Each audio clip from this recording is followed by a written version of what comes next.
Bé, és evident que la nova radiotelevisió valenciana hauria de ser objectiva, hauria de ser transparent, que no tinguera cap problema de ser crítica amb el govern que ostenta la Generalitat Valenciana en el moment corresponent, per la senzilla raó que una televisió pública ha d'oferir informació objectiva i si aquesta informació objectiva i la informació que està passant va en contra dels interessos del govern, ha de ser comunicada igualment als ciutadans.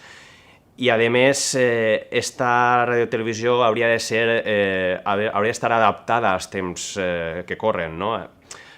Difondre tots els continguts a través de plataformes digitals, per exemple, televisió a la carta, tenim molts exemples com TV3 o Radiotelevisió Espanyola,